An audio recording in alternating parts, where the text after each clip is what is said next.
Okay, I can do it that way.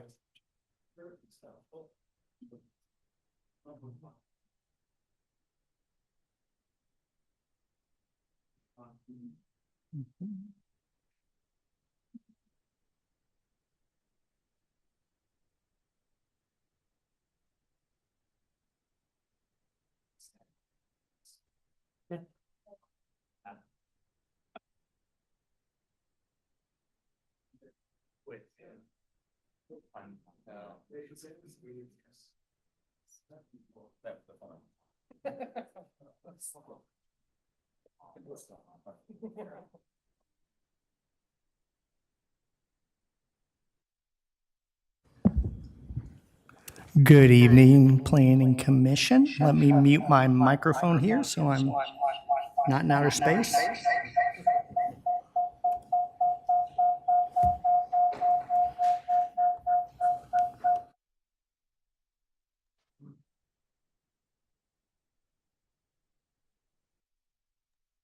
Test. Test.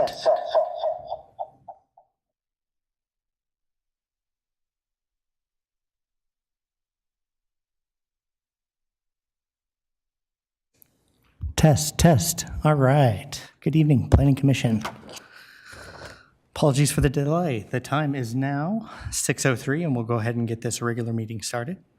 Just as a reminder to our commissioners, when speaking, please make sure to unmute your microphone so that you can be heard over the live broadcast.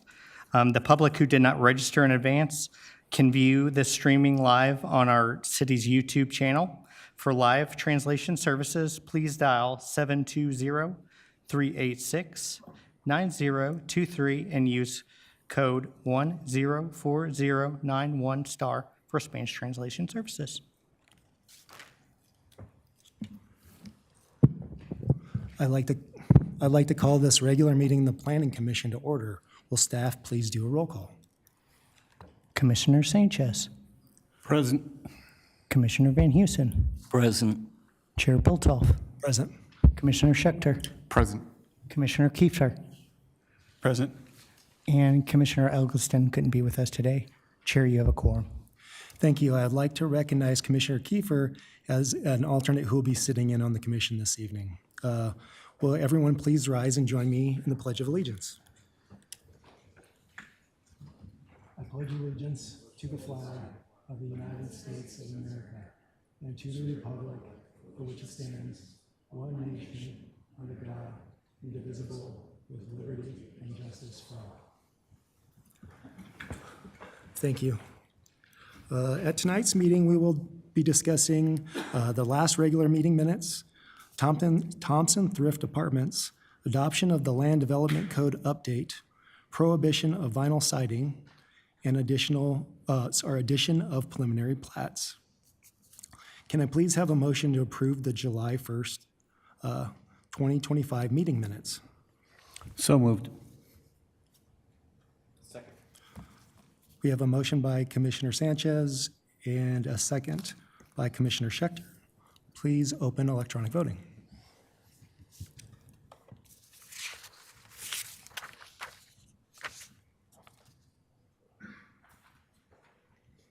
The motion passes 5 yeses, 0 noes, 0 abstain. First case of the evening is Z25-0002 Thompson Thrift Apartments. I will open the public hearing on this case. As a reminder to the commission, the applicant will present, followed by the staff. At the conclusion of both of these presentations, we will ask any questions that we have. Once all the questions have been asked, the public will have their turn to speak. We will start with members of the public attending in person before moving to those attending virtually. With that, I will ask Planner Nathan Chavez to please announce the case. In case Z25-0002, Thompson Thrift Development Incorporated is requesting approval of a zone change from AG Agricultural to R3 Multifamily Residential District. The approximately 12.7-acre subject property is located at 10225 Chambers Road. I will now invite the applicant forward to address the commission.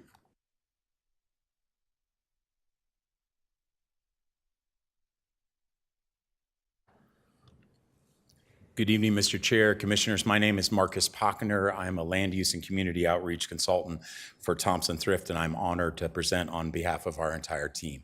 We'll give a very, yes, please. If you could just please state your address for the record. Thank Absolutely. you. My apologies. 1480 Humboldt Street, Denver, Colorado, 80218. You bet. Folks, I'll give a brief overview tonight, focused on our team, a little bit of project background on this site, the community outreach that we have gone through over the last year and a half, our specific zoning requests, and then talk in some detail about the approval criteria. I will note the community developer on this site is Thompson Thrift, our company which does outreach. Ripley Design is our planning firm, and we have both Proof Civil and Fox Tuttle here on our civil and traffic engineering. I will remind all of you how much we appreciate presenting to you. We actually presented this case back in November of 2024. It may look familiar to all of you. It was unanimously supported by Planning Commission. We then took it forward to City Council. City Council asked us to focus on a number of additional items. We've incorporated those items and are bringing that in front of you tonight. This is the northwest corner of 102nd and Chambers. You can see, as Nathan indicated, about just over a 12-acre site. Fundamentally, the feedback that we have received from the community is an integral part of this plan. We believe in something we call a concentric outreach philosophy, where we meet with the most affected neighbors and really learn from them. That's Harvest Meadows to the south, Frontera Village, really working very closely, which was a request of council with 27J, and the transportation departments to be sure that we've incorporated both the adjacent and community-wide viewpoints into this application. As a simple but clear reminder of just kind of the feedback we have received and continue to hear from the community, this is an example of community planning. On 102nd, the community came back and said, we want to see tree plantings and further right-of-way on the south side of the 5 existing homes there on 102nd. So we are now putting tree plantings on both the north and south. This leads to a substantial buffer of almost 210 feet between those 5 homes and the planned residential units.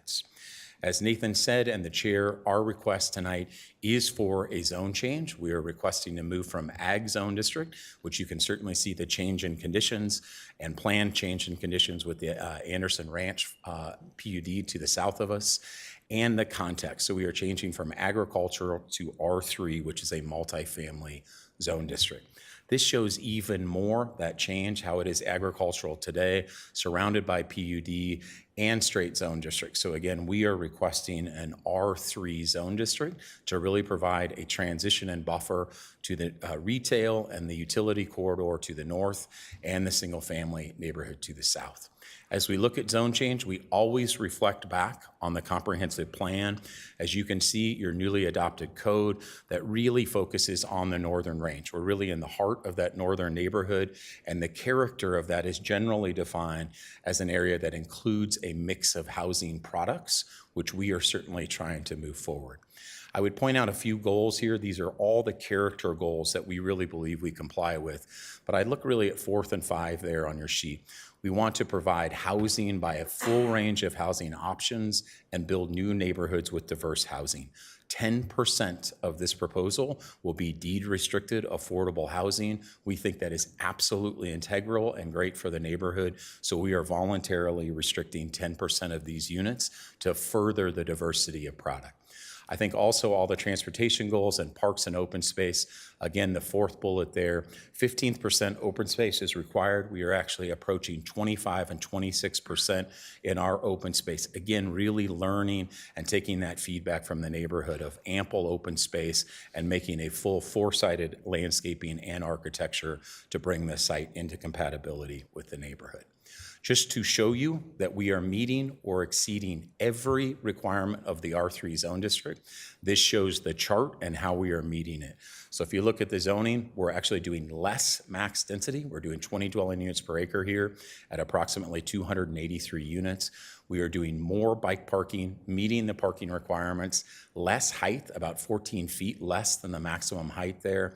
And then again, that landscaping really providing that expanded buffer with 25% of gross lot area in minimum open space. Maybe to ground our final presentation and slides in the adopted plans and your criteria, your 6 criteria. We believe that we are in full consistency, as did the staff report, with the adopted city plans. We meet so many different provisions of the comp plan, but also every major housing policy document approved by City Council and Commerce City. We are bringing forward affordable housing and bringing in appropriate density and diversity of product into the northern range. We believe we are completely compatible with surrounding land uses. We are doing that by design transitions. Our correlating design plan, we are showing less density on the left or the south side of our site. 1-story garages really transitioning away. 4-sided architecture, and then 4-sided landscaping as well to really provide continuous buffers and landscapes away from the existing neighborhoods and those additional tree plantings that we discuss. I just want to show this again, why we're compatible here as well. One of the major provisions of the Transportation Master Plan is to build 102nd all the way west to Sable. So you see in those lower sections, we're building out 102nd adjacent to our site to its full build out, and then building a 28-foot section all the way to Sable. We really are minimizing any impact to the existing neighborhood, but providing terrific transit or roadway connections all the way to Sable and to Chambers. A couple more provisions here. We believe we have adequate provision of public services. There's existing infrastructure there, but we're greatly adding to the 102nd and Chambers and Sable roadway networks and bicycle networks. We've been in full coordination with all the agencies, and as was noted in the staff report, we had no referral agencies objecting to this zone change request. For parks, schools, and open space, we have really focused here as council asked us to. We have a letter following this that shows we are working with 27J, far exceeding the open space requirements, and really have integrated all the comments that we have heard from the community into our plan. This is the letter that says the school is able to absorb our perceived impact, and that we are also paying not only our cash in lieu, but voluntarily paying the district fees, the capital fees, really to try to be great community partners in this neighborhood as well. Lastly, the community need, we ground our application in the comp plan. We focus on that diversity and affordable housing. Again, 10% of these units will be deed restricted at 80% AMI, keeping them affordable as the market changes in the years to come. We think that's a very important. It's also an economic benefit, adding more people really to support the 104th retail. Finally, the zone change, we've talked about the documented change. You can see it from the mapped area, the comprehensive plan guidance, and the public interest, the benefit in expanding that housing diversity and bringing affordability to this site.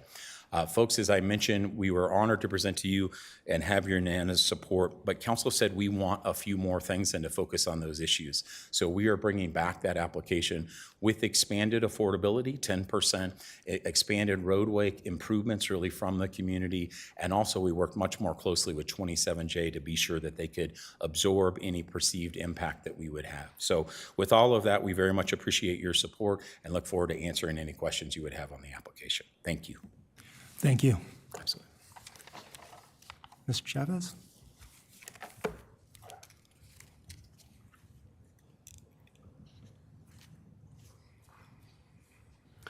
Good evening, Planning Commission. It's good to see you all again. So a zone change, which is proposed tonight, is the official changing of a zone district for a property. Zoning determines land use and bulk standards, such as setbacks and building height, with the development details occurring through a development plan, typically concurrently with the zone change. Tonight, the Commission is deciding whether the proposed zoning and associated rules meet the LDC approval criteria and what type of recommendation to City Council should occur. So as mentioned earlier, the proposed zoning is the R3 multifamily residential zoning district. The applicant's intent is to develop the site as an apartment complex with 9 buildings and 283 units, 10% of which will be 80% area median income, or AMI, affordable housing. There is a concurrent development plan, final plat, and Northern Infrastructure General Improvement District for the site currently under review by staff. So the property where my cursor is located just to the south of East 104th Avenue and Chambers Road intersection along the western side of Chambers Road. The site is surrounded by a mixture of agricultural and residential straight zoning, as well as PUD zone districts with residential and open space planning areas. This is an aerial of the site taken March 25th of this year. The property outlined in red is mostly vacant, save a ranch home and accessory structures. To the south, from west to east, is the Anderson Ranch PUD, which is currently vacant or undeveloped, the Harvest Meadows neighborhood, and then the Frontera Village neighborhood across Chambers Road.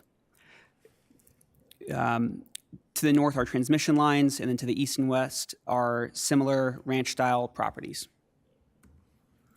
These are two photos of the site taken from October 3rd of 2024. Not much has changed on the site since last October. The top image is of the property facing north from East 102nd Avenue within Harvest Meadows, and the bottom photo is facing west from Chambers Road into the site. And you can see the transmission lines on the right side and Harvest Meadows, those homes on the left side of the photo.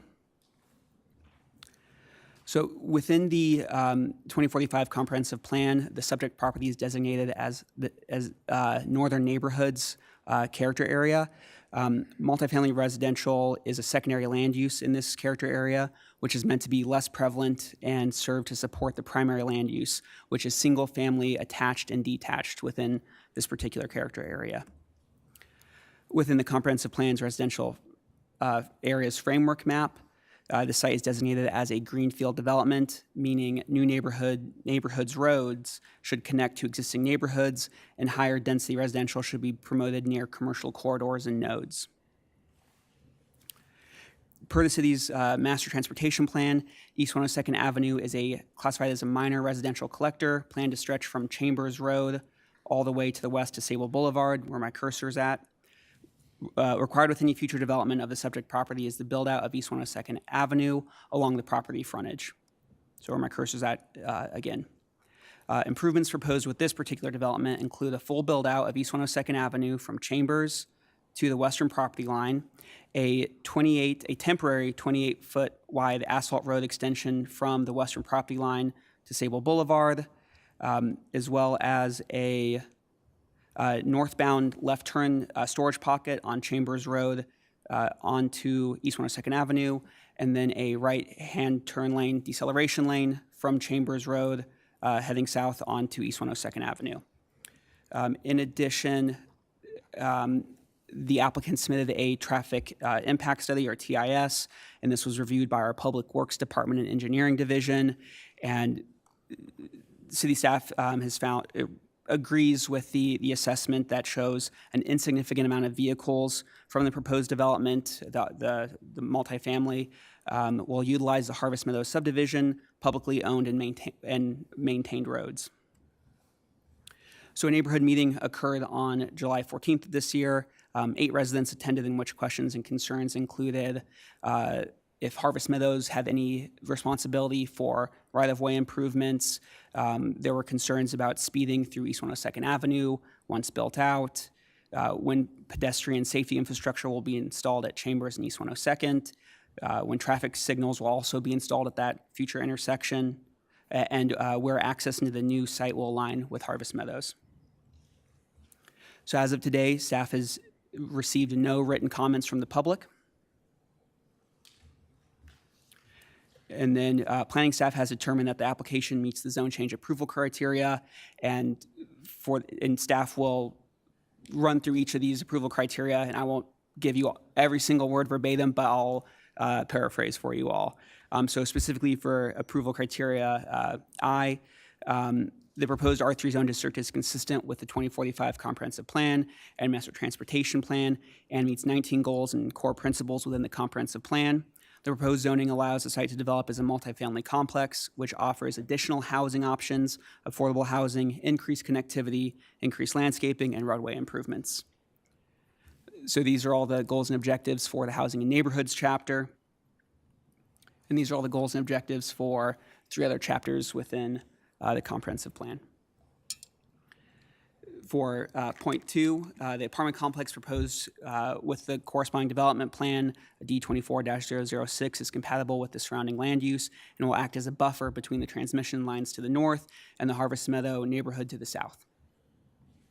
Development review team entities such as United Power, the Fire District, Water District have no further comments regarding this particular zone change and are continuing to review the corresponding applications to ensure that public services are adequately provided to future development on the site. The 27J School District provided a letter stating that they are able to accommodate the estimated number of students generated from the proposed development. There's adequate private open space provided by the applicants within the development, and there are public parks and open space in the area for future tenants to utilize.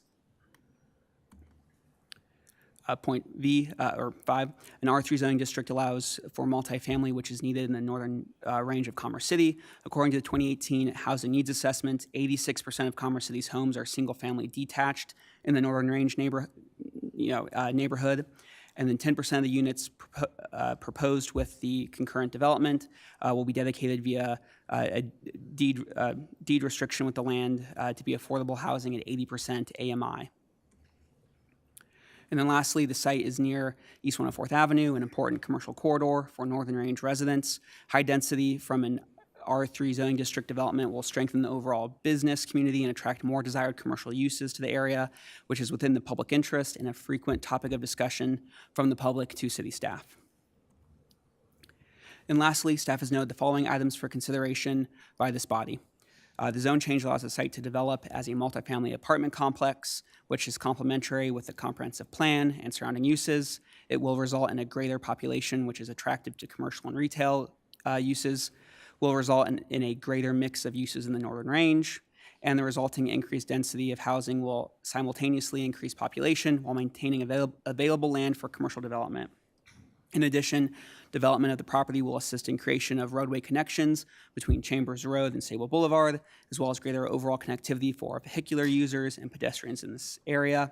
The proposed development will act as a transition from the northern commercial and transmission lines to the neighborhoods to the south. 10% of the units are proposed at 80% AMI. The 27 school districts submitted a letter stating that the proposed multifamily development will not overburden current school district resources.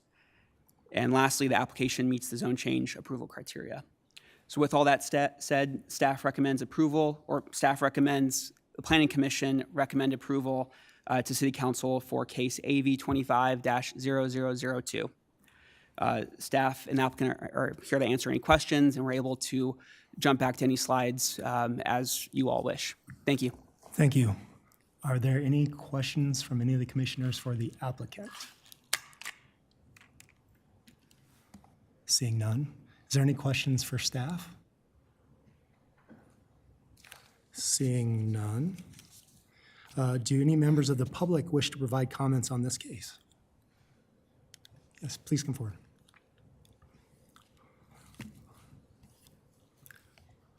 Hello, my name is Cynthia Wood, and I'm the property owner of 10225 Chambers Road. And I just wanted to let the Planning Commission know that Thompson Thrift has been an absolutely amazing partner for me as a seller to deal with. And I believe that this development will bring a lot to the character of that neighborhood. Growing up there, I saw all the developments that are now in that area come in. And I understand that there are some concerns about more growth, but this is an opportunity to really give many, many people an opportunity to live in that area and to bring commercial interest in. And I think I couldn't be more pleased with them as a potential buyer for the property. And that's all. Thank you. Thank you. Anyone else? Seeing none. Is anyone attending virtually tonight who would like to speak? Commissioner Eggleston signed up to speak. I'm going to try to bring her in.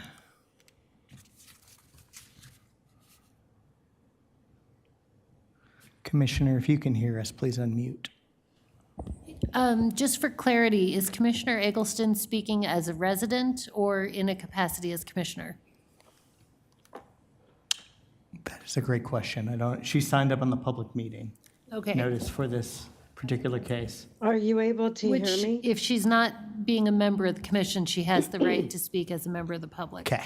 But we should just refer to her as Sure. Deborah Ingelston. Deborah Eggleston. Apologies. Thank you for that clarity.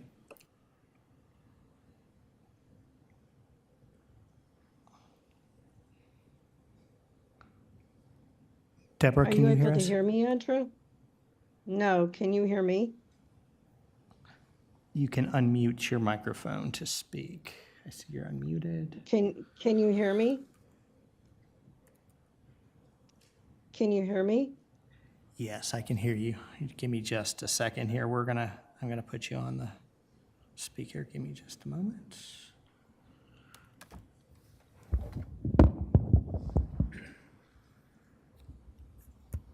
Okay, go ahead.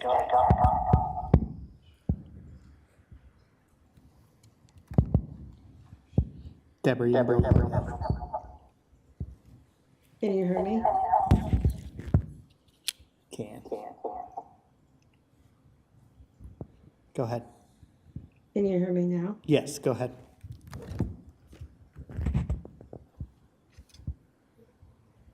Yes, go ahead. Can you hear me? Yes. Yes, go ahead. Hello? Yes, can you hear us? Oh, can you hear me? Yes. Barely. We can hear you. Go ahead. Go I ahead. can barely, okay, I can hear you now. My name is Deborah Eggleston. It's 10090 Crystal Street. I am on the Planning Commission, but I'm speaking tonight as a citizen. My concerns about this property is that if we build too many apartment buildings in the North Range, it's going to become a land of rental properties. And there's already an apartment complex and a rental property of homes that are within a half a mile of this property. And then there's also going to be an apartment complex built at 104th and Blackhawk, between Blackhawk and Potomac. And then we have the rental property that's behind Dion's. So there's going to be a whole bunch of rental properties right in one cluster area.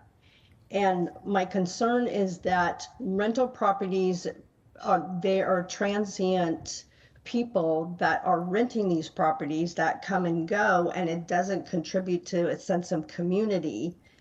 And I think that this property might be better served if there was senior housing there.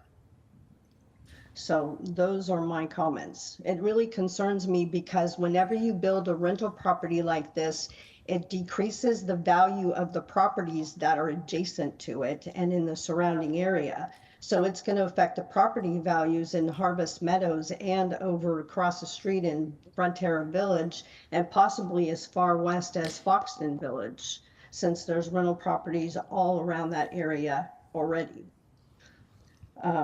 So those are my comments for this property. Thank you.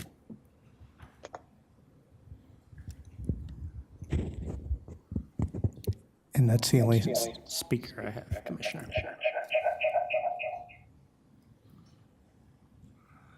Would the, was that, sorry.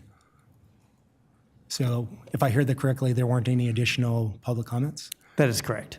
Would the applicant like to address the public comments? Thank you, Mr. Chair. I would just add that I appreciate the neighborhood comments. We heard similar comments as we've had the two neighborhood meetings. I would just say one of the reasons that we really focused on and came back with the affordable housing and more that neighborhood integration is that transition. This is designed as a buffer property that transitions there to the north. There's a very significant utility corridor and then 104. So we think it's the appropriate land use.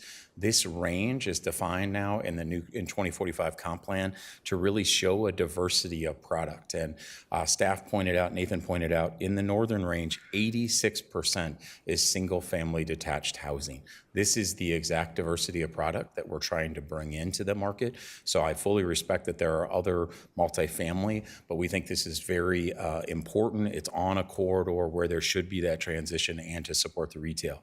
Lastly, I would say, mindful of all of that, the incorporation of 10% deed restricted. We think that's a big part of that diversity. Lastly, I would just say with full respect, we believe this is a wonderful four-sided architecture, a very high-end, a project that we tend to manage and want to be long-term owners on. We certainly do not believe this leads to any diminution in value. And actually, with the transportation network being built out, we actually think it's very additive to the surrounding neighborhood. So I would just say that with full respect, I appreciate that, but those are the reasons we have incorporated so much in the design from the community feedback. Thank you. Sure. At this time, I will now close the public hearing for this case. Is there any discussion from the commission?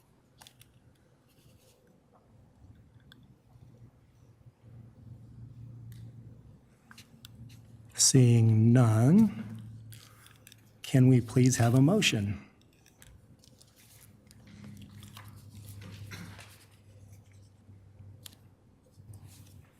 I move that the Planning Commission enter a finding that requested R3 multifamily residential district zoning for the property located at 10225 Chambers Road, containing case Z25-0002, meets the criteria of the Land Development Code, and based on such finding, recommend that the City Council approve the R3 multifamily residential district zoning. Do we have a second? I will second. We have a motion by Commissioner Schechter and a second by Commissioner Van Huzen. Is there any additional discussion to be had on the case? Seeing none, if you could please open electronic voting.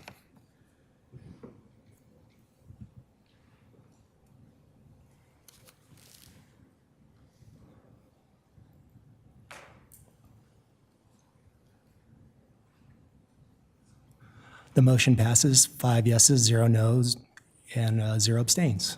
I'd like to congratulate the applicants and have a good evening.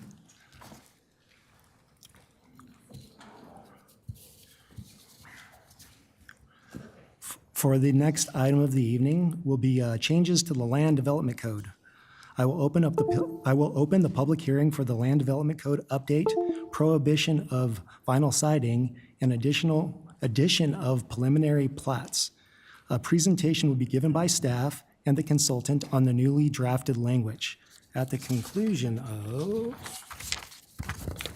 the presentation, we will ask questions from the commission. Following this, we will invite members of the public to speak. We will start with members of the public attending in person before moving on to those attending virtually. With that, I will have Interim Community Development Director Michael Sutherland introduce the project and the consultant. Thank you, Chair Biltoff, and good evening, members of the Planning Commission. My name is Mike Sutherland. I'm the Interim Director of Community Development for the City of Commerce City. And tonight's item is one of two very significant, interrelated, high-priority projects for Commerce City regarding long-range planning and the built environment. The first project was the 2045 Comprehensive Plan, which began in 2020 and was adopted late last year by the Planning Commission City Council. The 2045 Comprehensive Plan replaced the comprehensive plan adopted by the city in 2010 and established a new vision for the community along with character areas, goals, and principles for growth and enrichment of existing neighborhoods. Goal 4 of the 2045 Comprehensive Plan is to utilize the Land Development Code standards to improve the city's overall urban design, quality of life, and connectivity through strong regulations, including alignment with the development regulations of the Comprehensive Plan and updating and modernizing the Land Development Code. The update project, the second piece of it is this update project for the Land Development Code, which was begun in 2023 and has involved all city departments and extensive outreach and collaboration with an extensive outreach and collaborative program to deliver us to this meeting with the draft before you. Staff and the consultant have worked extensively to ensure that this draft code facilitates and implements Goal 4 of the comprehensive plan in every detail. In some ways, tonight's presentation is a summit or a culmination of 5 years of effort by the city, along with hundreds of interactions with citizens, officials, advisory committees, neighboring jurisdictions, builders, and consultants to modernize our development vision and regulations. With that, I'm proud to introduce Brian Mabry and Jennifer Mack of Candid Keys Collaborative and Heather Vidlock, Planning Manager of Commerce City, to give tonight's presentation.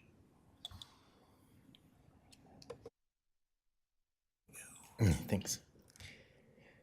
Thanks, Mike, and good evening, commissioners. We're very happy to be here. This is really a big culmination and a big milestone in this project.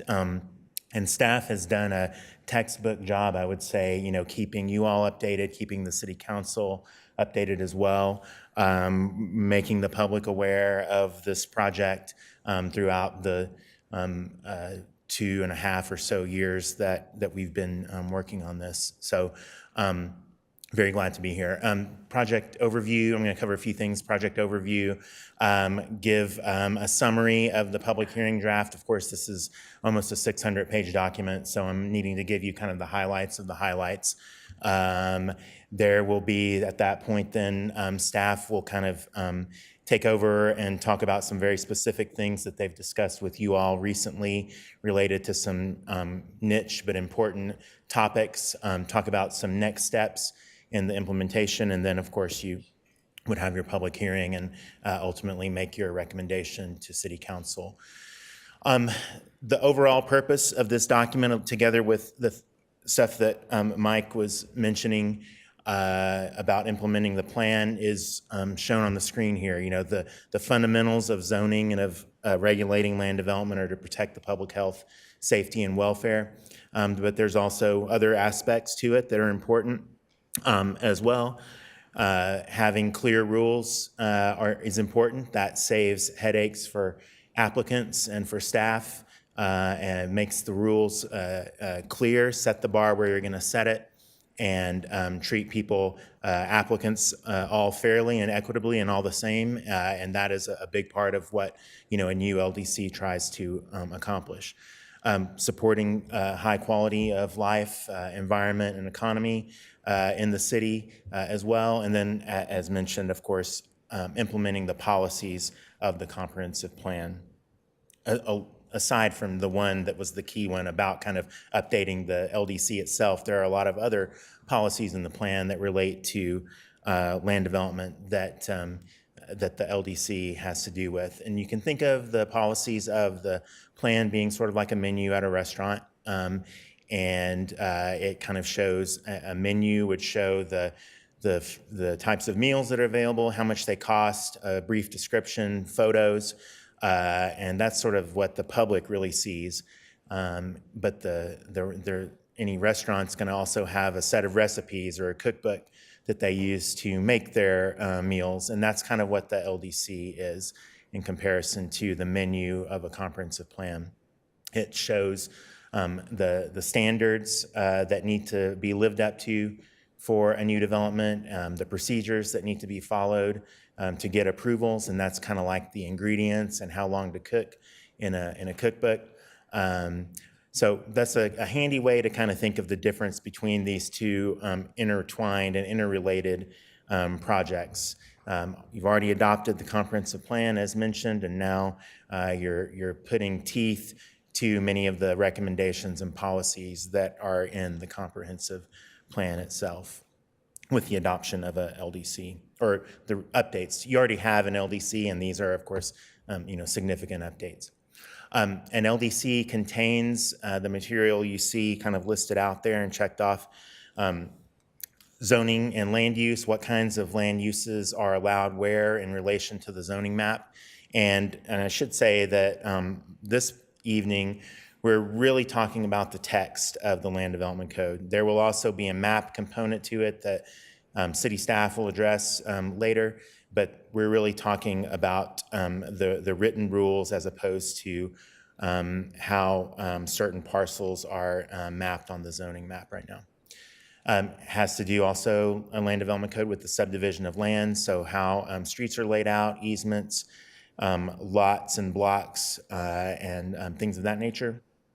Building and site design, the exterior design of buildings, landscaping, signs, parking, and things like that that are really kind of the most noticeable things in a development.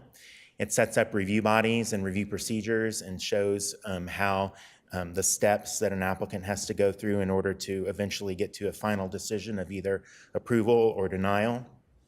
It deals with nonconformities or grandfathering and how, and I just say grandfathering as a kind of a term that many people are familiar with, but we use the term nonconformities in the draft as a way to how you handle land uses or buildings that were built or established either prior to zoning or before a change in rules. You know, those land uses or structures can continue on in operation. They just have some parameters set on them to where they can't expand in some manners, generally speaking.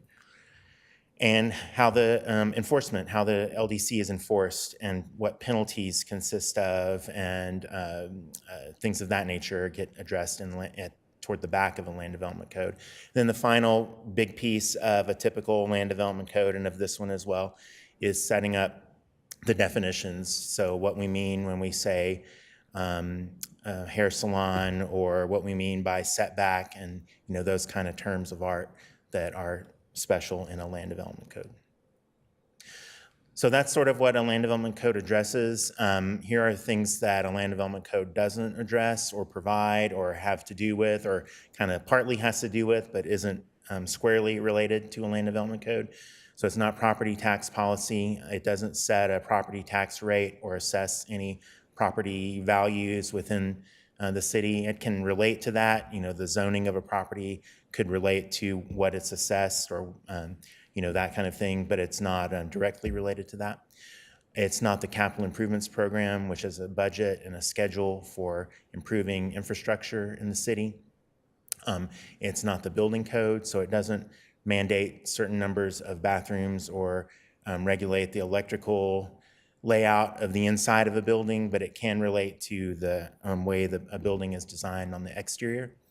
And it's also not construction standards, so it can relate to how wide a right-of-way is or how wide alleys are and their paved width versus their right-of-way width, but it doesn't get into the details of the base of a road and how it's built and the dimensions of curb and gutter and stuff like that.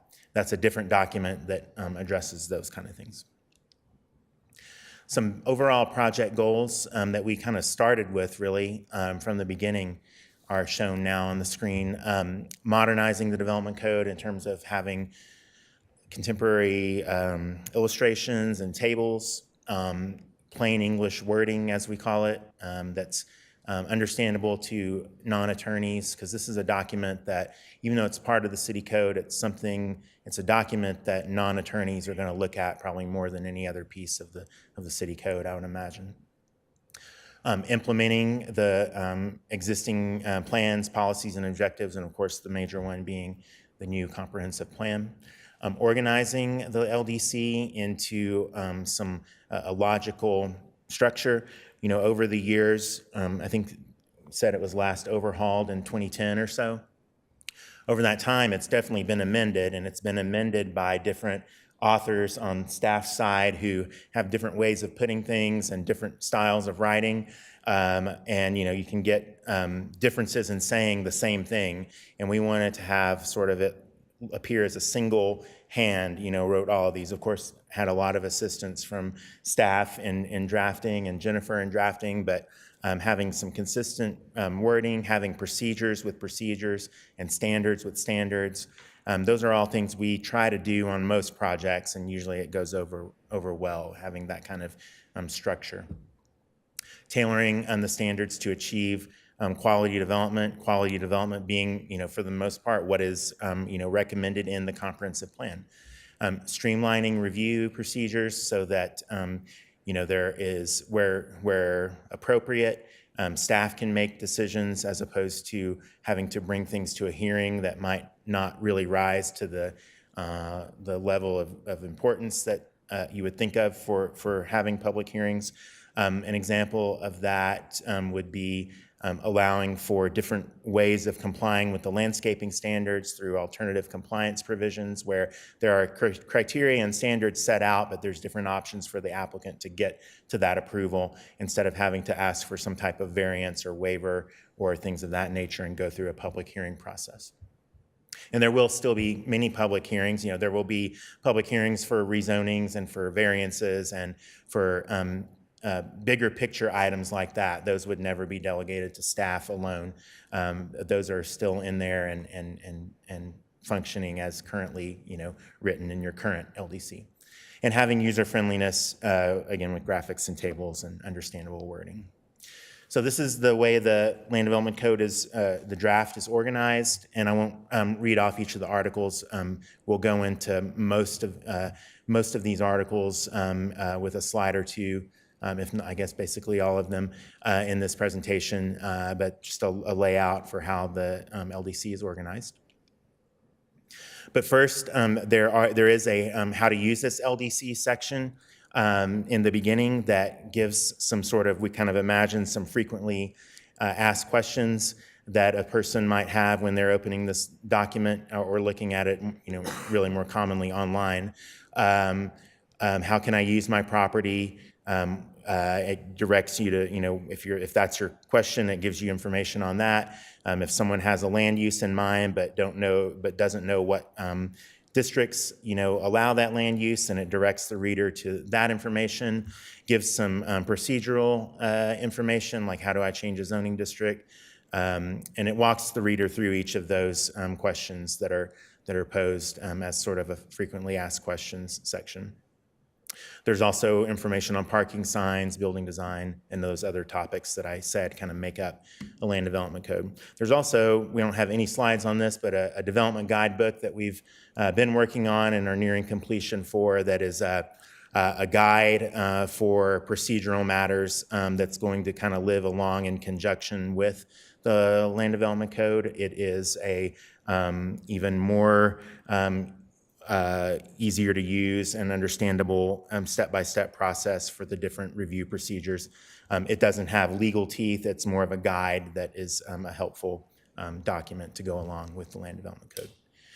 So getting into each of the articles, first article is general provisions. It's really very similar to what you already have, just some cleanup, some readability, adding some what are called severability provisions that relate to if part of the LDC were found to be by a court to be invalid, then that doesn't torpedo the whole land development code. It's just that section that the court would that finds invalid. Important piece, but pieces in this article, but generally pretty mundane that most people don't even know are there a lot of times.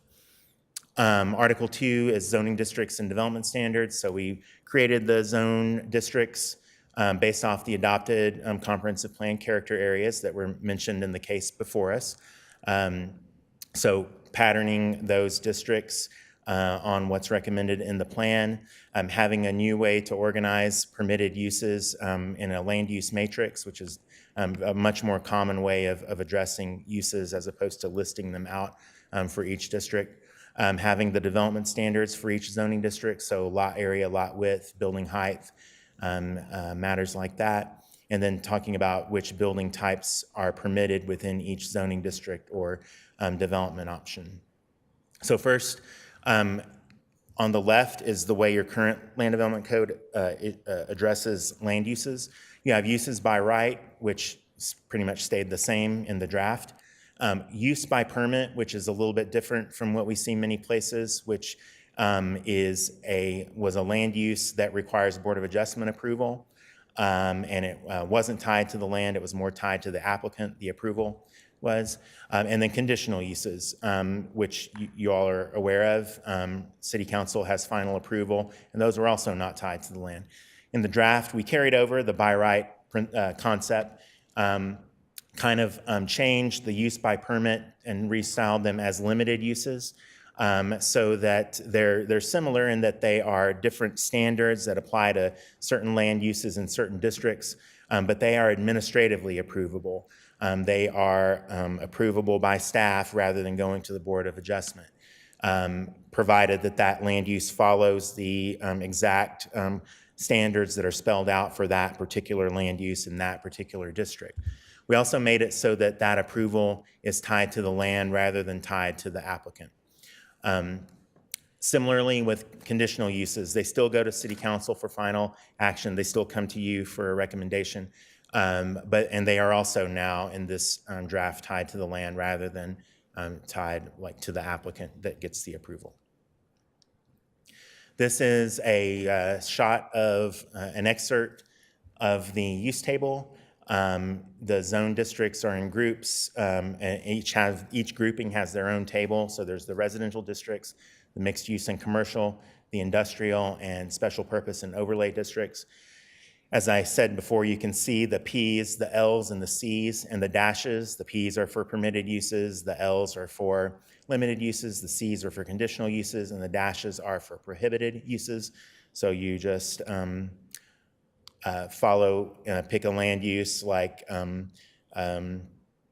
dog park, public, there toward the bottom, and go across, and you can see that in each of the zoning districts that make up the columns of the table, that is a limited use. And then on the far right column, there is this cross-reference that when you would click on that cross-reference, it takes you to the standards for, in this example, dog parks.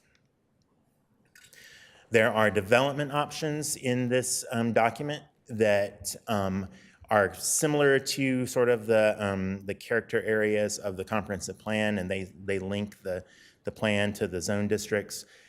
They set the amount of open or amenity space that is required for a development, and they also set what kind of building types are permitted within the different development options. And I'll have some slides on open and amenity space and building types in a moment.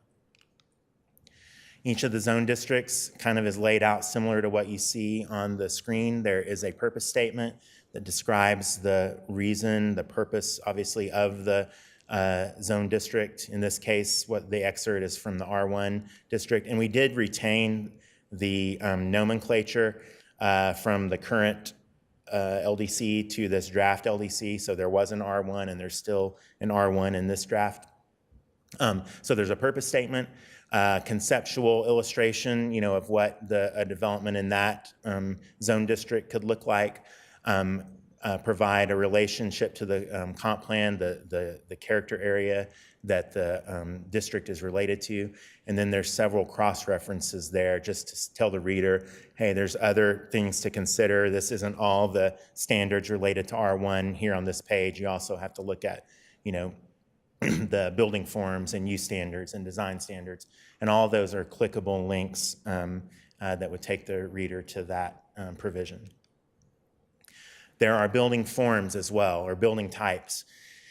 These are a different way to regulate building design. We set up a menu of building types or building forms that, in the example here, single unit detached alley loaded is this particular variety. There's also more kind of corner store type building forms or large format commercial or industrial building forms. There's a few varieties of kind of townhouse style building types.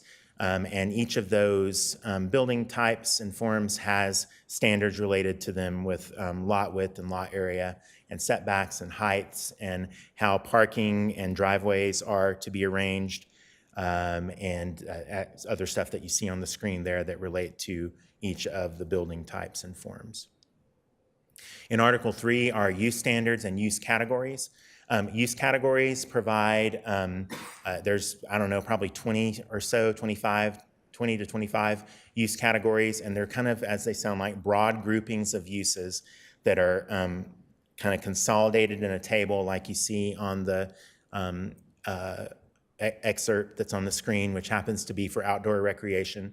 Provides the characteristics for each use category, lists most of the possible primary uses that would fall into that category, but there's also some wiggle room for the director to make interpretations based on written guidance in the LDC for interpreting new uses that we haven't thought of yet in 2025 that 5 years later could come along that don't really cleanly fit any of the existing listed out land uses there. It provides accessory uses that go along and are associated with these primary uses. It's a way really to shorten the use table, and I think the next slide will be a key to that. So So on the left is an excerpt from the use table, and there's the category of outdoor recreation there at the bottom with a gold box around it, and it says there all outdoor recreation uses are permitted in C1 and C2 there on the table. Well, if you ask yourself, what does outdoor recreation mean? If someone clicks that recreation, outdoor verbiage there, it'll take them to that table, and all the uses that make up that use category there are listed out as a way to make the use table more concise and understandable and take up less space. There you can go and see what we mean when we're saying outdoor recreation. There are use standards in Article 3 for the limited uses, conditional uses, for accessory uses, temporary uses, wireless communications. This is where the guidance related to new and unlisted uses are provided to help the director make interpretations for new uses, and performance standards related to noise and smoke or vibration and things of that nature. So we've provided, in many of these slides, there's key changes shown just to let you know kind of what the main things that have changed in each of the articles are. Enhanced standards for dumpsters in this particular case, having clarification that a temporary use permit is required when there is a temporary use that is going on, and there is, for the excerpt there on the left side of the screen, a table of temporary uses showing the districts that they are either allowed in or not allowed in, and some standards that go along with them. Just some minor cleanup of verbiage of the wireless communications provisions. And then there's an additional age-restricted retail. We added some changes to the standards related to those in terms of separation. And by age-restricted retail, we mean like vape shops, smoke shops, stuff like that.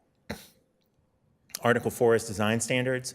There are new purpose statements for each of the design standards sections. So by design standards, I mean parking and building design and signs and those type of things.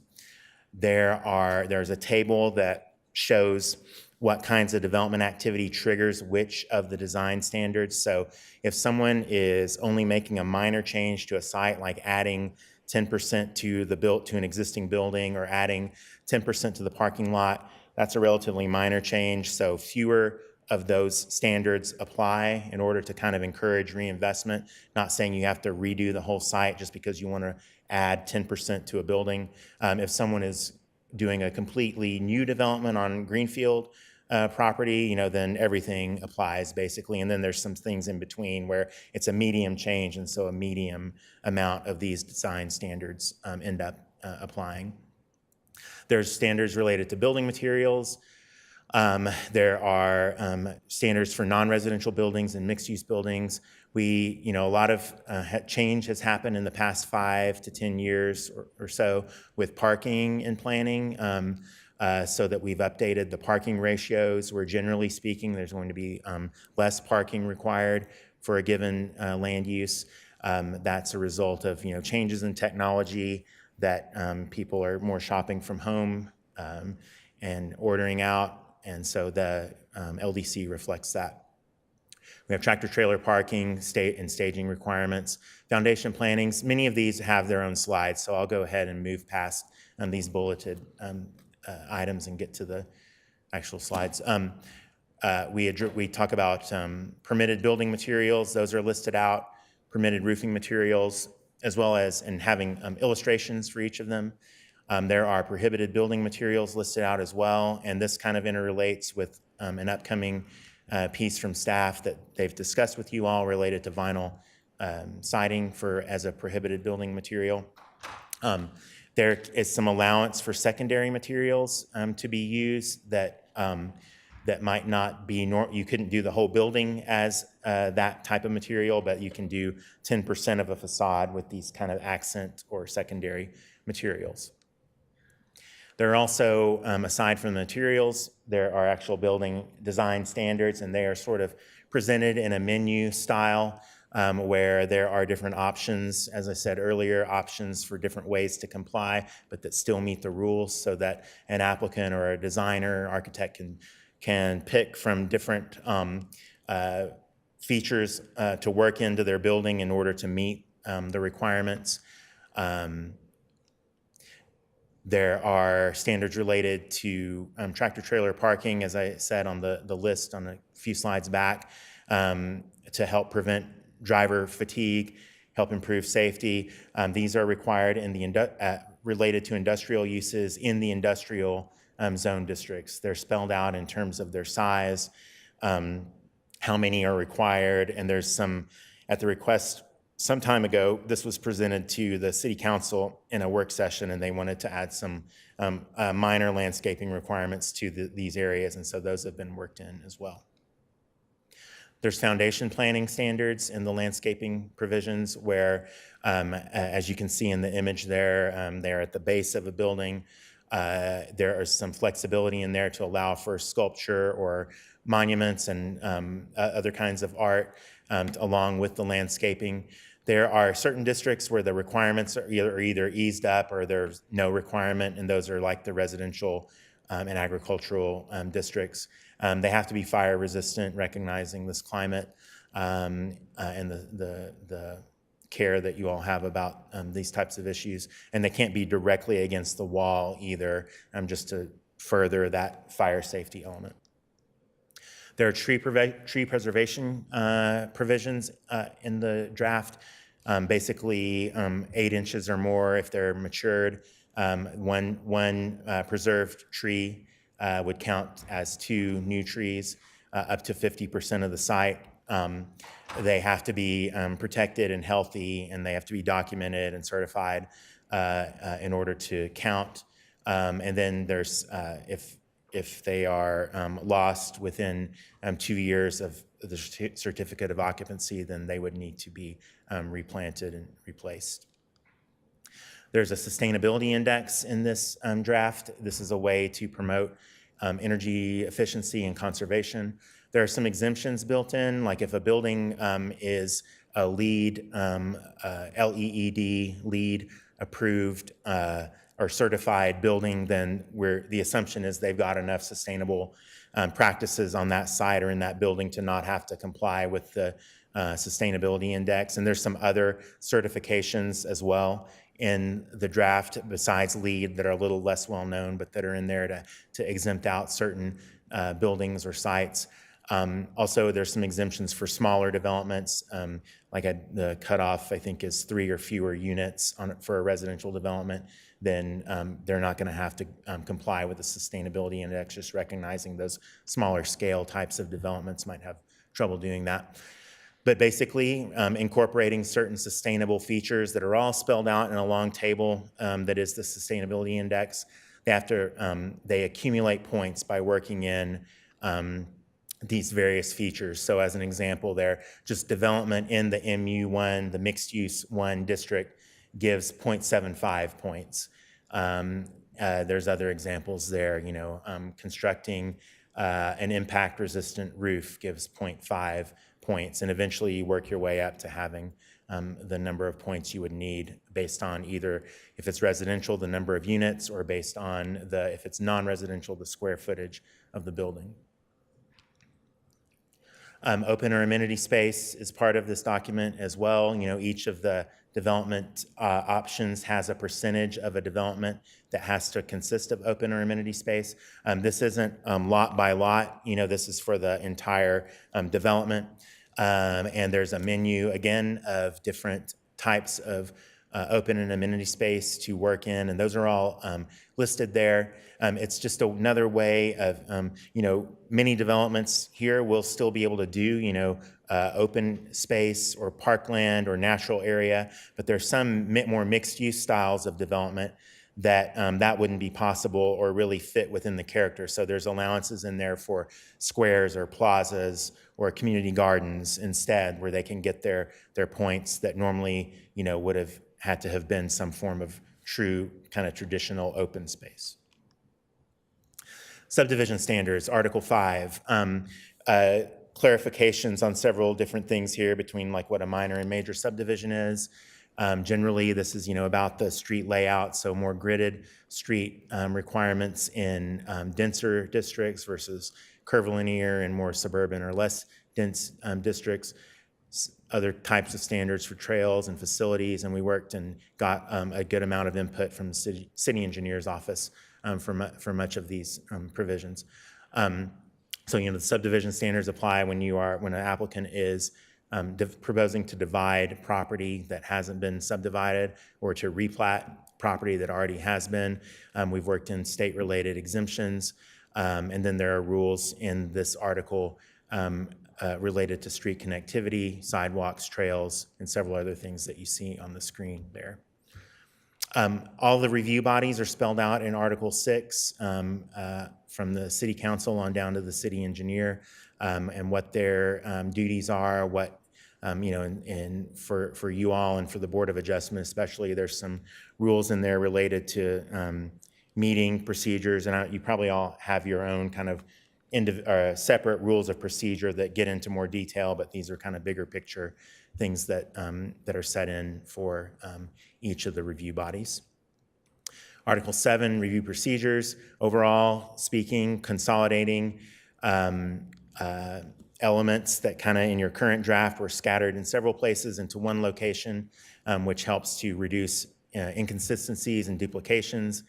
We try to set out really clear criteria for you all when you're making considerations, like you did earlier, for a recommendation on whatever the case may be, a rezoning or PUD or other types of applications. There's plenty of chances for administrative decision-making. One big change that's in the draft and that I think you all are aware of and council is aware of is for preliminary plats to continue to go to City Council, but have final plats be administratively approved. If they comply with the approved preliminary plat, then taking that to the staff level rather than having it go through a longer process. The main thing I'd want to show about the review procedures is this table. It has each of the review procedures, and this is just an excerpt of the table, but on the left is the left column is each of the review applications. For example, conditional use permit that's circled there.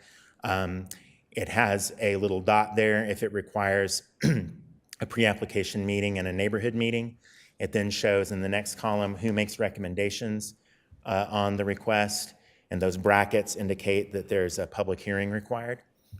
So there's brackets around PC there. And then the next column is who takes final action, in this case for conditional use permit, the City Council, again with the public hearing. For the public notice column, there's MP and S, which stands for mailed, published, and signs. And then there's a section later on that describes the details of what we mean and what has to happen with mailed notice, with posted and or published notice and with sign notice. The second to last column is the expiration column, and that says when the application would expire if nothing is done to further it through the sequence of review. So with a conditional use permit, if it stalls out and nothing happens as far as going further in the development process, then it would become expired in 180 days. And then finally, there is a cross-reference to like the conditional use standards that would go along with the different individual uses in that final column to the right. Development fees, those were mostly carried over from what you already had. There was an update, I want to say late 2023 or 2024, somewhere around there, that those have been worked into these fees in the new LDC draft. Nonconformities, we treat structures, uses, lots, and site elements. Site elements are parking and signs and landscaping. We have provisions in the LDC for how to handle those. We also have set up a major and a minor nonconforming use and nonconforming structure process where if a land use is nonconforming and it meets all the criteria for what constitutes a minor nonconforming situation, then that applicant can, or property owner can go through the process of kind of getting that in the eyes of the LDC as conforming, because that can be a sort of a black mark or an X on the property when it comes to insurance or financing. And so this is a way for something that's meets the definition and the criteria for minor nonconforming to, in the eyes of the LDC, be conforming if they get a conditional use permit that verifies that. Wrapping up for my part, Article 10 is enforcement and violations, very similar to what you already have in your current LDC. And then finally, Article 11, word usage. The first part being rules of construction, measurements, and allowances. We say what we mean by shall versus may, or what we mean by day. You know, if there's a time limit on something, we mean calendar days as opposed to work days. Things like that just makes verbiage more clear. We talk about how rounding is treated if you end up needing 7.8 parking spaces, and how that's rounded is addressed here. And then finally, at the very end is definitions, where we have what it sounds like, definitions of various items.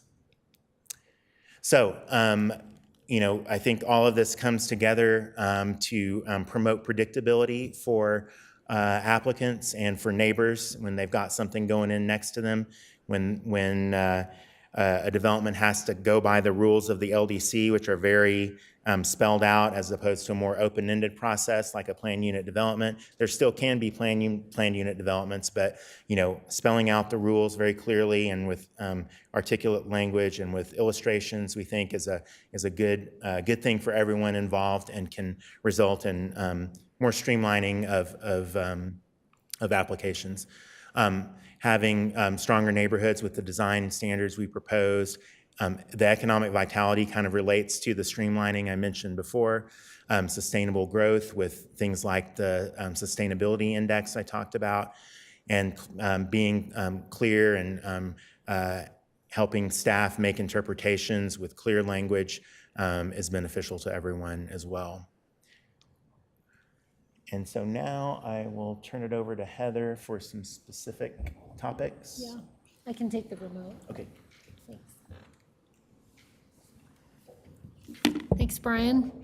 So if you recall on, pardon me, on August 5th, we had a joint study session with Planning Commission and Council, and we had specific topics that we wanted to talk to you about, and we got feedback from Planning Commission and Council that evening. One of those topics related to motor courts. So if you look at the top slide, that's kind of what we have existing in Commerce City. The top slide is what we would call off of like a cul-de-sac type scenario, where the 4 units are coming off of a shared driveway. And then the bottom image is showing a set of duplexes. There's 4 units total, and it's more of a perpendicular fashion in how they're situated. That's relevant to the next slide, and so that's why I wanted you to focus on those images for a minute. So with motor courts, what we heard from the council and the planning commission was that you agreed that the maximum driveway width should be 20 feet. There was some debate, and we landed on 30% of the proposed housing within a project would be allowed to be motor courts. The driveway length was a maximum of 150 feet from the nearest public street edge. And then the building orientation on the units that face that are adjacent to the street, the front doors must face the street. There was a provision that we added to the code about shared driveways needing to be privately maintained with clear maintenance and repair provisions. And they must be dedicated to an HOA or a metro district. And then, if you recall, there was some discussion about that cul-de-sac scenario where the direction was to limit it to 3 on the end of a cul-de-sac. Otherwise, if you have a more perpendicular fashion as in that bottom picture, then you could have 4 structures. Other key additions to the setback from the study session feedback was that you wanted to see additional open space requirements. So the code has a minimum of 125% of the base open space for motor court homes. And then 25% of the open space must be within 800 feet of the motor court property. And then finally, the driveway length must be 20 feet from the base of the garage, so that you don't end up having any parking in the driveway that encroaches into the shared driveway to the motor court. In terms of build to rent, this was one of the other topics we talked about on August 5th. And the direction was that the council and the planning commission wanted to allow build to rent, but that you wanted to treat it more like a traditional neighborhood. However, you are open to discussing this more at a future time. So our plan is to come back at a future study session with Planning Commission and Council and talk about build-to-rent units. This is a housing product that's desired in Commerce City. Developers are looking to build this. And, you know, in some cases, they're looking for some flexibility from the standards. So this is a topic we will revisit with you. In terms of the vinyl siding and the preliminary plat, so the night of August 5th, we heard from council that they were interested in banning vinyl siding. And then they followed up on Monday, August 18th, and they actually took a vote to amend the existing code. Because if you recall, we have to go through the legislative rezoning for the new code to be effective to the city. And so what council is saying is they would like to ban vinyl siding in the existing code so that it becomes effective right away. And so what's before you this evening after we get through the land development code is a suggested motion that you would make to recommend or not recommend that to city council. They will see a following ordinance the same time that they see the land development code to actually affect the vinyl siding ban into the existing land development code. And the same night on August 18th, the council also voted to make the preliminary plat process effective immediately. And that would be in the existing code too. So they basically don't want to wait for the new code to be enacted through the legislative zoning. They want the vinyl siding and the preliminary plat to be effective right away. And so our plan is to take those forward with the same schedule as the adoption of the land development code. So next steps to implement the land development code are to go through the legislative zoning, or have applicants come in with individual rezoning applications. The city attorney has advised us that the new land development code, the 2025 land development code that we're considering adoption of tonight, can't become effective until we legislatively zone. Legislative zoning means that the city initiates the zoning application, and we rezone all the properties in Commerce City, either to their same zone district or a new zone district. And once we effectively legislative rezone those properties, then the new 2025 land development code can take effect. The other option is that an applicant could come in with an individual property and they could go through the rezoning process. And then the 2025 land development code would be effective. So we still have our work cut out for us to affect the zoning by going through a mapping exercise analyzing the city and figuring out what the appropriate zone districts are. Some of the zone districts in the new code collapse certain zones together. So for instance, there's no more C3 zoning. So we have to decide what to do with the C3 zone properties. We have to decide whether those are gonna go to C2 zoning or whether they would go to I1 zoning, as an example. Similarly, if you have C2 zoning under the existing code, we have to determine that it's appropriate to rezone you to C2 in the new 2025 code so that that code can become effective.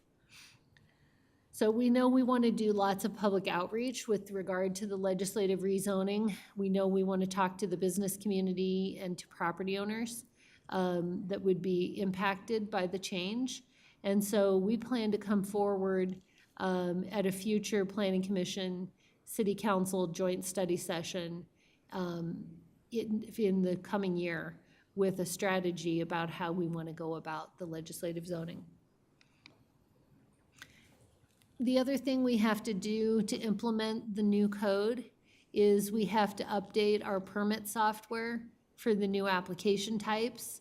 We have to update the application fees for those new application types that don't exist in the current code. And we want to make a new, a sound transition period between the existing code and the new code. And then, as I said a minute ago, we know we want to conduct additional community engagement on the legislative rezoning. So here's a schedule that kind of shows where we've been in 2025 and where we're going. So basically, we spent the summer doing public outreach with residents and with the development community. And we had several meetings with the development community. We had that joint study session on August 5th. And then now we're coming forward tonight on September 2nd with the Planning Commission hearing. The next steps after tonight will be to go to first reading for City Council on October 6th. And then second reading by City Council is anticipated to be November 3rd. And then that future study session that I referred to, we're thinking February will be the timetable that will come with that legislative rezoning strategy.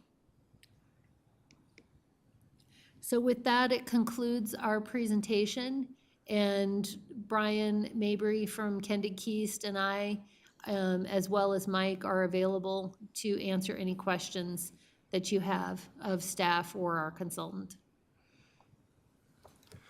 Commissioner Van Huzen, do you have a question or comment? I just noticed it in the queue. I didn't know if that was still. That was from earlier, but I do have questions and comments. Commissioner Van Huzen. Thank you. I do have a couple of questions, and one of them is, how long have we had this available online now for review? So we've had the draft code available online since May, and we've had public comment occurring during that time, development community comments coming in during that time, and then we've had the public hearing draft available since the end of August. Great, thank you. Second, how have citizens been informed of the proposed new LDC adoption? So we've had a website page that has links to the code. We've also done open houses at the rec centers, and we've done pop-up events at the Music in the Park events and the Speak Up Commerce City event that was recently held. Will be there at the September meeting as well. So we've done that public outreach with our citizens. It's also been identified in the Community Connection newsletter several times, as well as this hearing for Planning Commission. Thank you. Just a couple more? Sure. Okay. Are we addressing data centers? Data centers are identified as a conditional use in the industrial, the I-1 zone district. And so that was based on feedback that we received from City Council. Good. And then last is a comment. I haven't been comfortable in the limited use or conditional use, having those to run with the land. From the beginning, I've been saying I think it should be with the individual rather than the land. And I'm just wondering if that's been addressed openly to see if I'm the only one or if others prefer the way it stands now, which is with the individual. So we did hear some feedback from some planning commissioners or council members at the earlier study sessions that we had at the beginning of the year. There was not a strong sentiment, and I believe that that sentiment started to change. So you may be in the minority, Commissioner Van Huzen, at this point. I think most of the council and commission support that. Of course, if there's commissioners here tonight that feel differently, please speak up. But as our consultant has said, the current code identifies that those use by right and conditional use was run with the applicant. It is pretty hard to track that as those would change. So we don't always get compliance with new property owners coming in and renewing those use by permits or those conditional use permits. The more common way to handle it is that they run with the land, and that if you sell the property, that conditional use permit runs with the land. It is a land use, it adds value to the land to have a conditional use permit, and so there is some uncertainty when you're selling property as to whether that conditional use permit would continue to run with the land if you were to sell it. But please have a conversation this evening, and we can pass on your sentiment as it is reached to the city council. That's all I have. Thank you. Any of the other commissioners? Yeah. Commissioner Schechter. Hi, thanks for the presentation. So I have a question about one particular piece of text. So I'll just read this in case you don't have the PDF in front of you. So in the draft, section 4.1 is the purpose and applicability of the design standards. And then section H is amenity space, which is, I guess, about like public spaces, parks, these kinds of things. And then on page 230, subsection 2, at the very end, specifying amenity standards, cohesive site design, there's really kind of the meat of it. And this is really just the purpose of amenities. And so I just noticed that nowhere in there in the design standards in the document does it talk about accessibility, but like, wheelchair access, this kind of thing. I did see in another part of the document where it talks about public paths, like sidewalks, there it says must adhere to ADA standards. But for this here, amenities, and I just noticed that the sentence ends with social equity, which I found in the past that's kind of a vague way to phrase things. We were in another meeting and I wasn't able to find a good answer to it. What does that mean? What are we saying we want? I'm wondering if social equity, we have that in there as maybe a synonym for accessibility. And if we mean that, I think it'd be cool to see what we mean, like what are we actually saying we want there? That's kind of where I'm at. And especially since accessibility doesn't appear, maybe that's what was meant. I think that's a good point that you make, Commissioner Schechter. I think we can look at that and see if there's a better way that we can address accessibility. And if you wanted to include that in a condition.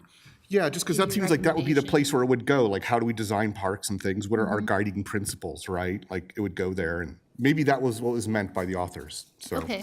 Yeah, we can definitely take a look at that. Thank you for that comment. Sure.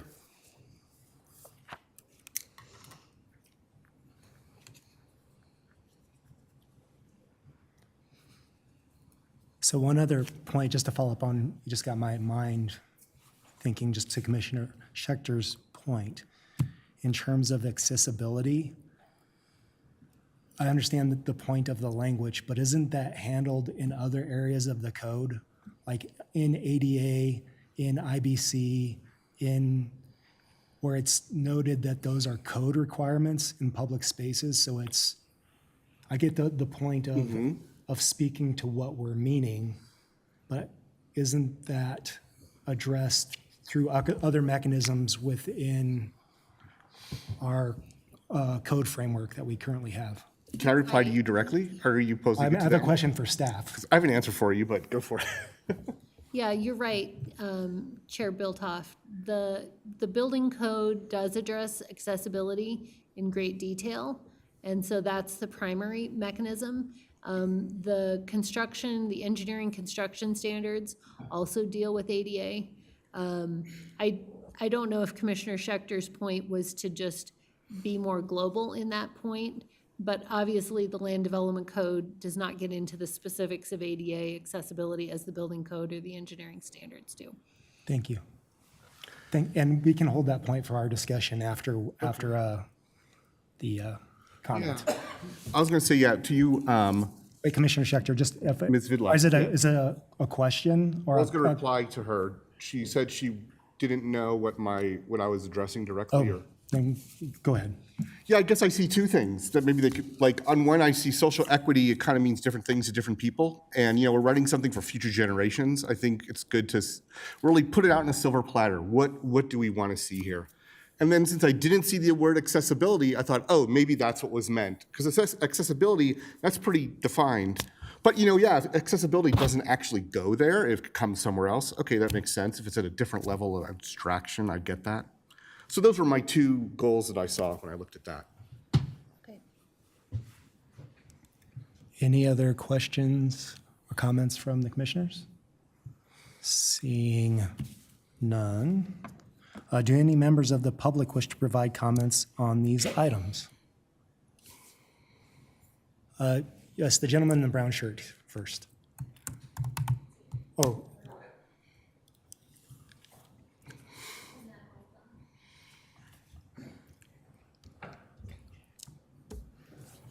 Good evening. My name is Layla Rosales. My address is 10200 East Girard Avenue in Denver, and I am up here representing the residential development community tonight. And so a couple things that I'd like to address as part of the presentation that was given in some of the code. And I'm going to get a little nitpicky, kind of like Commissioner Schechter did, and a couple things. Not going to go long. There's a couple specific things that I'd like to talk about tonight. One of the things that was brought up was one of the project goals of this particular document. And one of those said to modernize the code. And, as far as the language and the way it's written and documented, kind of was what was explained. And I also want to kind of think about modernizing the code as it relates to modernizing it with different product types, different ways of design and development that have happened over the years. And it'll continue to evolve, as you all well know. So with that, I want to speak to specifically kind of the court development and then the motor court developments, which are things that I know we've been seeing a lot recently in the past 5 or so years as ways to creatively solve some of our price point housing issues, right? Is it the end-all solution? Absolutely not. But there have definitely been some creative ways, as you guys have seen over the years, to provide housing product for my kid, who's 22 and not quite sure what she's going to do, as well as probably some of your family members. So as it relates to the court development, that is a green court, right? So an alley-loaded product that fronts onto a green court or some sort of green space. And specifically, one of the items in here calls for a minimum of a 60-foot separation. So it's a 60-foot wide green court, right, as far as face-to-face of those. And that is exceptionally large, and it really ends up becoming a scenario where it really does impact some of the smaller price points and smaller products. So on average, we do 30 to 40 kind of on average, just something to think about as you're driving around and looking at what's happening in and around the community. And also as part of that, one of the other comments was 6-foot walks. 6-foot walks running in front of somebody's house, I mean, that's actually even larger than a sidewalk along a street, which is typically 5 feet. So that's a lot of extra concrete that I personally don't know that is required as part of kind of this smaller green court application. So I would say that 4 to 5 feet would probably be more appropriate here. And then in addition to that, it's not just the sidewalk that runs up the green court, but it's the connections to each home. 6 feet wide connections, into your porch. A lot of these porches don't have 6-foot wide openings, right? So something, again, minor details, but 4 feet in that would certainly be a preferred 4 to 5 feet on that instance. And then as it relates to motor courts, I think that Heather did a good job demonstrating the 3 units on a cul-de-sac and then the 4 units on a open end, I guess would be the way to call that. And here's the perfect picture. Thank you, Heather, of that. So the cul-de-sac condition is the one that's on top of the page there that shows the 4 homes. And I guess my question to you and/or City Council, to you specifically, is why is that worse than what you're seeing on the bottom, where you can do 4 homes or 8 homes? Why is that condition something that's less desirable from the one where you've got a through? Because you got a through there, you're looking actually into another road, right? This one, you're looking in the fronts of some homes, and it provides a really nice, that cul-de-sac feel.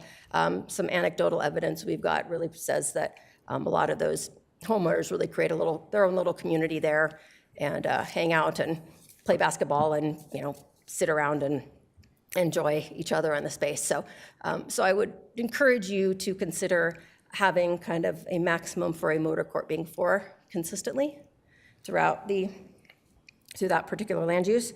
And then finally, as it relates to that, the 20-foot driveway.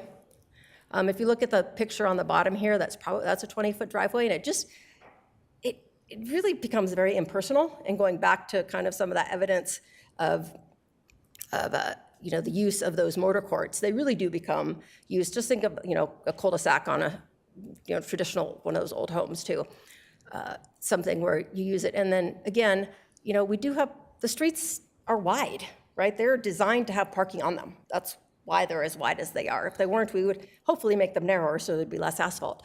So being able to utilize the streets for parking, for additional guest parking or whatever, is appropriate and kind of what those roads are designed for. So I would encourage you to consider reducing those driveway widths along those motor courts, as well as along the green court development, because again, it's just that much more concrete that really isn't necessary.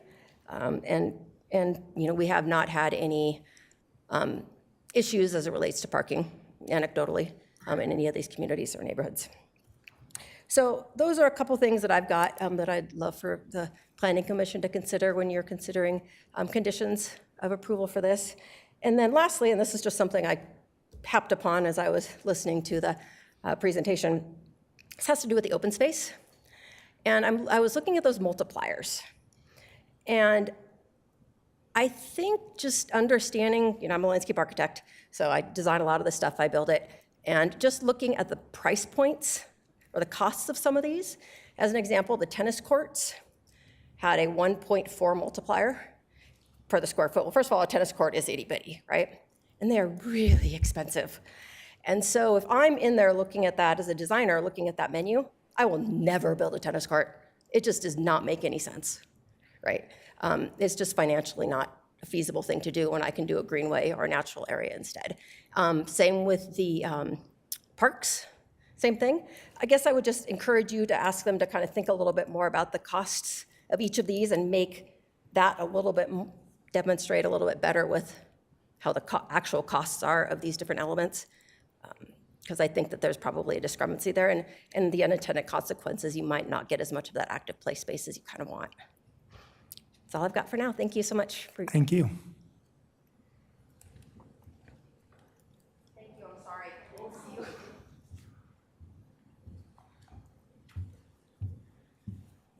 Good evening, Commissioners.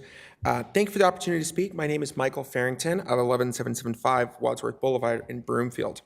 I grew up right here in Commerce City. I actually served on the Quality Community Foundation when I was in my teens and helped organize the first Kurt Holland golf tournament that was a huge success last weekend. I grew up here, and after leaving the community to go to law school, my wife and I started looking about 3 months back to move back to Commerce City where I grew up. We've encountered a challenge. We're young, just starting out, and many of the homes here are just too large. There's lots of big homes. We're not looking for that size of home, nor frankly can we afford that size of home at this stage in our lives. Firstly, before I kind of get into my specific gripe, This is amazing. That's great code. They've done a lot of work here. I really appreciate the effort of the consultants and the team here. But in light of that, I have one specific request for you to recommend to council and as a change. I would love to see you shift row homes, which are called row houses in the code here, from, I do land use, sorry. So I'm going to be a little technical here. I would love to see you guys shift row homes from R1 and R2 from conditional C to in R2 to conditional or C, and in R1 to limited approval by the commissioner, code approvals. The main reason is these row homes create kind of an attainable option for young families.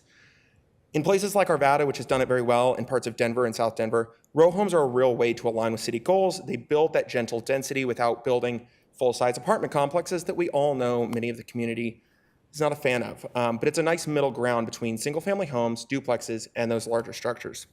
They're really perfect for young people like myself and my wife who are finishing up grad school and moving out here. And we don't have kids yet. We're early in our careers. I've just finished up law school. I have a lot of debt. My wife just finished up her MBA. She has a lot of debt. We're not ready for that big home quite yet, but we want to own a piece. We want to be able to put down roots in the community that all of you know is wonderful. That's why you serve it. This change would be really good because it aligns the comprehensive plan. It allows that gentle density increase and gives a little bit more flexibility without needing a PUD. I know, I've looked at you guys' agendas. You guys look at so many PUDs. They're really, really, really common here. This new code will improve that. This just allows you to avoid those PUDs for that row home. It just makes it more viable for our friends in the development community. I would really like to see you shift that. Once again, that R1 to a conditional use, allowing you guys to review it without needing a PUD, and for R2 to allow it by administrative approval. I forget, I think it's called a limited use here. It doesn't eliminate those hearings, it just shifts it. It lets those communities get built in a way that's more streamlined. It avoids the really complicated timelines that are really challenging for limited uses, as many of you know. It just allows that diversity of housing options in a way that's also really pretty. I know what those new developments can look like. I grew up right in Foxton Village near the North Range Apartments, and I remember the fight over that, how they were going to look. A lot of what people are upset about is those changing neighborhoods, and part of it's the look. Row homes that bring that single family aesthetic while still maintaining that density that helps our communities grow, helps our communities be more lasting. For me, it's really not just about the policy of the housing, though of course I encourage you to adopt this code because I think it does help us move to where we want to be. It's also personal. My wife and I have not been able to find something like a row home or even a townhome easily in the code. Townhomes, you've already made great steps, so no complaints. But we'd love to see that option for future generations who are hoping to move to the community. Once again, I would like to see row homes in R1 shifted to conditional and row homes in R2 conditioned to a limited use. Thank you so much for your time. Thank you. Anyone else attending who would like to speak? Seeing none. Is there anyone attending virtually that would like to speak? We had no one sign up beforehand, and no one has raised their hand to speak.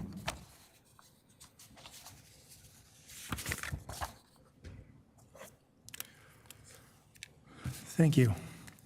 At this time, I will now close the public hearing for these items. Is there any additional discussion from the commission?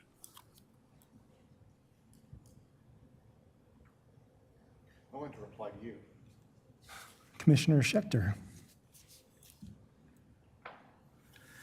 Yeah, you were mentioning ADA compliance and how that actually might take care of the whole accessibility story.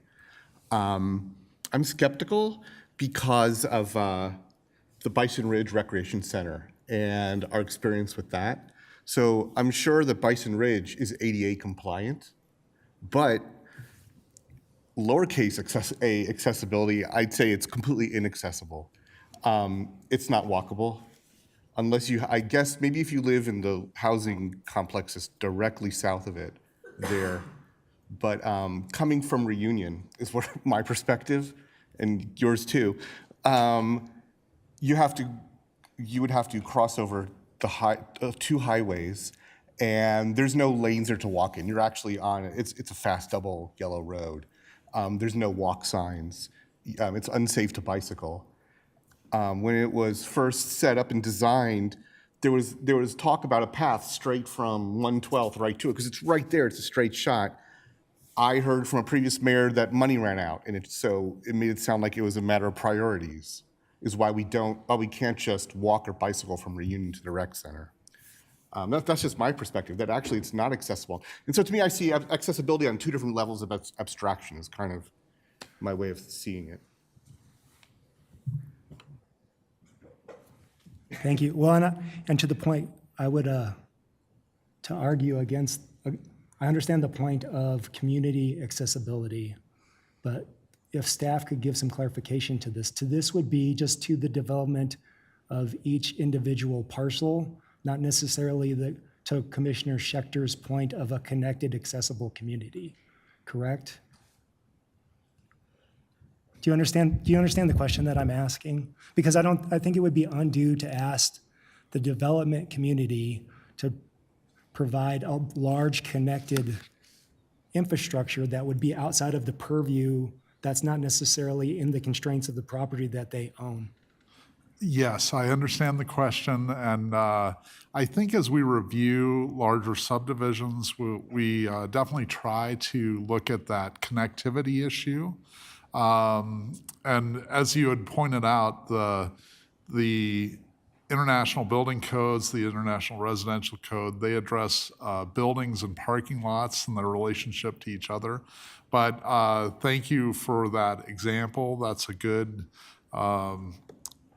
good example of the idea of community accessibility.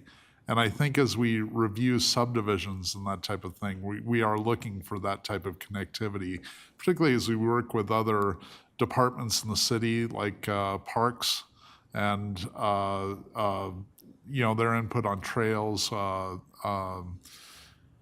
and public works and E3. We try and look at those larger issues and probably bring those to, for example, in a new subdivision through this preliminary plat process.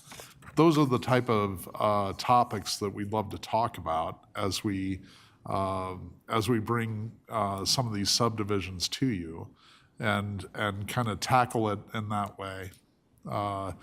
Hopefully that provides some answer to your question. I don't know that we've got specific standards written into the draft LDC for those types of provisions, but we definitely look at that as part of good planning. And this is the LDC is a foundation, but I think I encourage the planners to look at those issues as well as we review development, not just checking the boxes of does it meet the development code, but It's definitely in the comprehensive Yes. plan. Yes. This idea of connected neighborhoods and things Right. like that. Yeah. and we can lean on that document as well. Any additional conversation, discussion? All right. Let's see. Let's see. Can I please have a motion to update the land development code?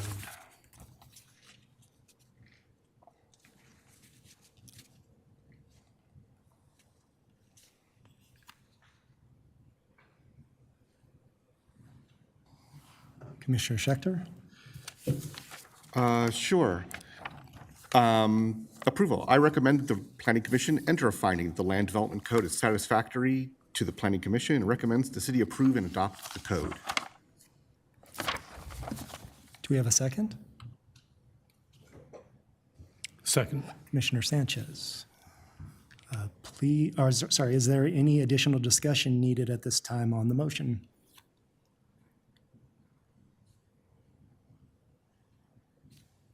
Seeing, hearing none, please open electronic voting.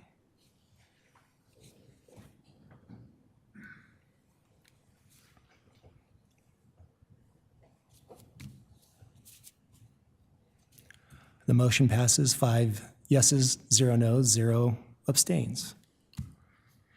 Can I please have a motion on the prohibition of vinyl siding?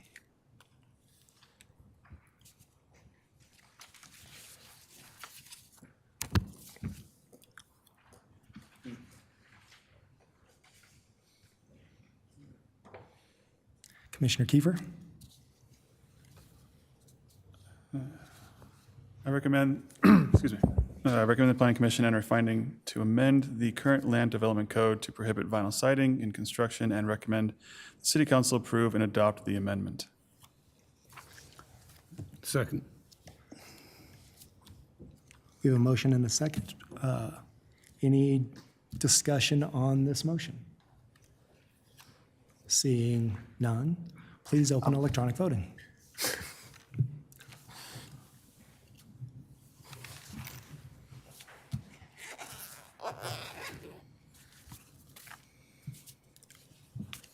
The motion passes 4 yeses, 1 no, 0 abstain. Can I please have a motion on the addition of preliminary plats?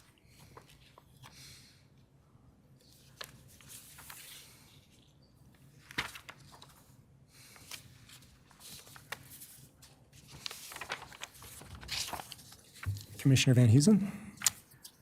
I would like to recommend approval to City Council. I recommend that the Planning Commission enter a finding to amend the current land development code to add preliminary plat procedures and move that the City Council approve and adopt this amendment. Do we have a second? Second. We have a motion and a second. Any discussion on this motion? Commissioner Kiefer? Yes. So with that being said, that was the administrative approval for the majority of it, and having the preliminary be the primary that was public, correct? Am I misunderstanding this? I apologize. The motion we're having here is to move forward with, actually, could you just clarify then, I guess? I don't. Actually, I would, Ms. Vidlaw, could you please clarify? Yes. So this is language related to the preliminary plat that's in the new land development code. What council wants to do is make it effective right away. They don't want to wait for the legislative zoning to occur next year. Okay. So preliminary plats would be subject to a public hearing by Planning Commission and City Council. And then the final plats would be administrative, as long as the final plat complies with the preliminary plat. Okay, that's what I was getting at. Thank you. That's good. Any other discussion? Please open electronic voting.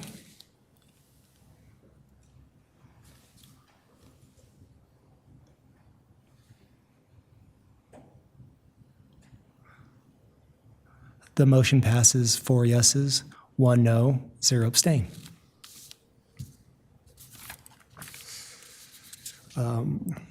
Is there any commission business to discuss at this time? Seeing none, is there any legal business discuss at this time? No, Chair. Thank you. Is there any additional staff business to discuss at this time? We just wanted to note that Public Works is going to be bringing the Transportation Master Plan to you at your October meeting. Thank you. The time is now 7:54, and the regular meeting is adjourned.